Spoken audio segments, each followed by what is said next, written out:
Please the Lord. जय मसीह की। आइए हम परमेश्वर के वचन की ओर देखते हैं और आज मैं आपसे बात करना चाहता हूँ। प्रिय भाइयों बहनों, हमारे घर परिवारों में यह लेख टंगा रहता है कि ईश्वर इस घर का मालिक है। वो हर बातचीत में भाग लेता है और हर भोजन में सम्मिलित होता है और परिवारों में ईश्वर प्रभु यीशु में परिवर्तित होता है, क्योंकि हमारे लिए यीशु सच्चे ईश्वर और सच्चे मनुष्य हैं।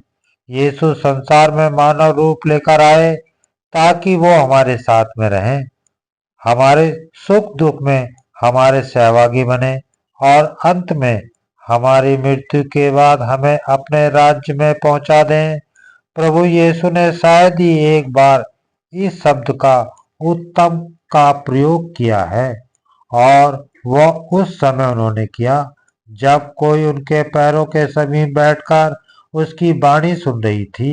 पवित्र बलि की तैयारी में हम अपने अंतःकरण में प्रवेश कर देखें कि क्या हम ईश्वर की वाणी सुनने में रुचि लेते हैं, क्या हम ईश्वर की वाणी पढ़ते हैं, इसके अध्ययन में रुचि लेते हैं।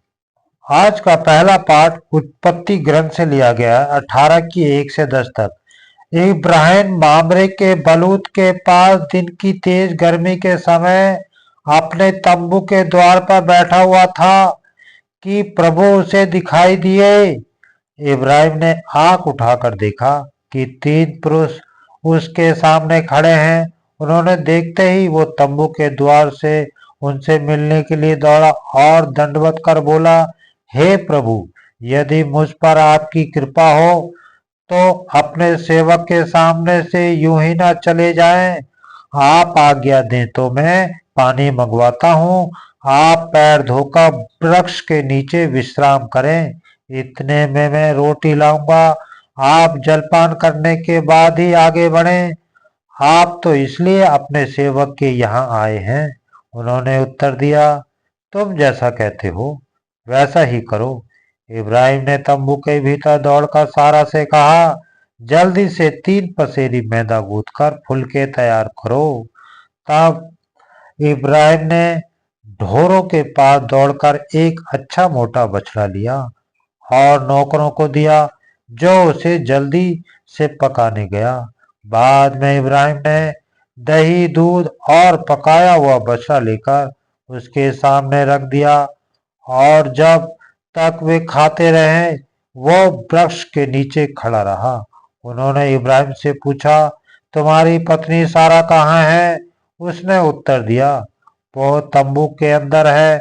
इस पर अतिथि ने कहा, मैं 1 वर्ष के बाद फिर तुम्हारे पास आऊंगा। उस समय तक तुम्हारी पत्नी के एक पुत्र होगा। आमीन। इस वचन के द्वारा प्रभु आपको आशीष दे। आमीन।